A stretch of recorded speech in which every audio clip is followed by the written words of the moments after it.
Assalamu alaikum. Yeah, I've had my tea now and I'm fresh and I'm ready to give you all, including myself, the reminder. This was recommended by someone down in the comments that they are bored during the lockdown and they don't have anything to do. So I thought to myself, why not make a video on this topic? I have slightly changed the title of this video, How to Get Closer to Allah SWT during the lockdown.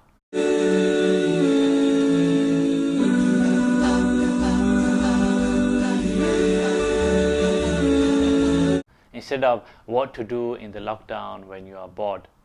Because believe it or not, brothers and sisters, we all get bored. Just sitting at home doing nothing is boring. But because I want you to benefit instead and not lead you towards things that are of no benefit.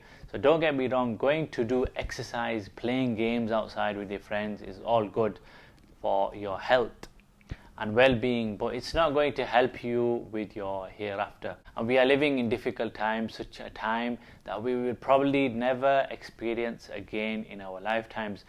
And as a Muslim, Allah subhanahu wa ta'ala has presented us with an opportunity to turn to Him, inshallah. So all those who say, I don't have any time to pray, read Quran, learn about Islam, excuses don't really count anymore, brothers and sisters. So clearly this is our time, and whilst the pandemic is like a curse, it's also a gift from Allah subhanahu wa ta'ala.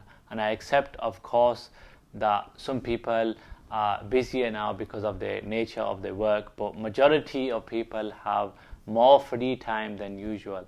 And that's me, of course. Yeah, that's because schools are closed, by the way. For those who don't know, I work in school as my profession. So going back to what I was talking about. So if you were not waking up for Fajr because it was too hard to get up for work or the school run, then this is that time to create that habit. If you didn't have time for Quran, then this is that time, brothers and sisters. And if you have children, whatever age they are, then this is a time when you can all pray together, inshallah. So you can pray like Maghrib, Isha, you can tell your son to lead the prayer. I mean, it doesn't have to be every prayer time, but just start off with one prayer that you all do together. And let the children see the beauty of Islam. But remember, parents, don't force your children to pray.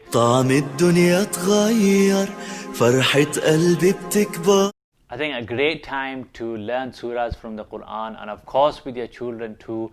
I recommend the Learn Quran app, which is made especially for memorization. The recitation is also beautiful, so you end up learning like the reciter. So just aim for one line a day. That's the very minimum a person can manage. I remember in my second year, I think it was my second year of memorizing the Quran, I managed to memorize 15 juz, subhanallah.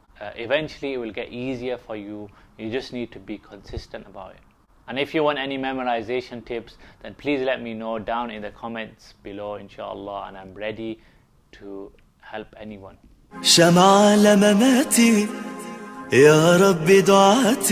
As the Queen said the other day, I hope in years to come everyone will be able to take pride in how they respond to this challenge.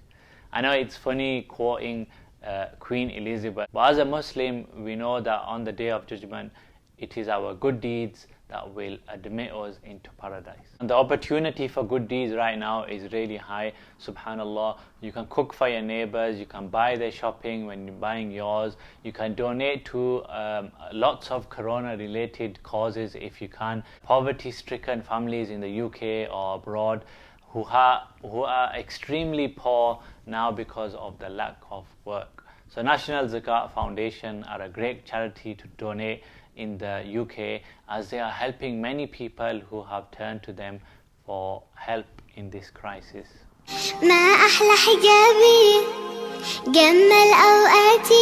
And we are blessed in so many ways, and even though many of us realize this, till we say it out loud, it doesn't always sink in. Speaking about all the things to be thankful for will really make you love and appreciate Allah subhanahu wa ta'ala more today than ever before. I know many people are going through dire times because of financial insecurity, But for those who are stable at home, who have income, food and 24/7 Wi-Fi, that's a huge blessing, subhanallah. And of course our health. For those who haven't been touched by this bacterial disease, we are truly blessed, alhamdulillah. And another blessing for parents really is their children. Yeah. Every time you take care of them as parents, you will get the reward for it, inshallah. Especially if your intention is to please Allah subhanahu wa ta'ala, and fulfilling our obligations, our basic obligations, depending on our roles in life, is all reward worthy and another gift from Allah subhanahu wa ta'ala. طعم الدنيا تغير فرحة قلبي بتكبر. And finally, we all need reminders, and we especially need guidance on how to navigate ourselves through this crisis. There's lots of content online, and especially for the lockdown. So do listen and educate yourself, and now is your time. Try not to waste it, inshallah. We are all guilty of wasting a lot of precious time, but really we need to think to ourselves, what preparation have we made for the hereafter? This is the main question, brothers and sisters. Ask yourself this. This was a small reminder to how to get closer to Allah subhanahu wa ta'ala during lockdown. Inshallah, there will be many more videos from me to come. Jazakallahu khairan if you did listen to the end of this reminder. Assalamu alaikum wa rahmatullahi wa barakatuh. If you like this video, don't forget to subscribe, like and share my YouTube channel, and inshallah I will see you all next time with another video.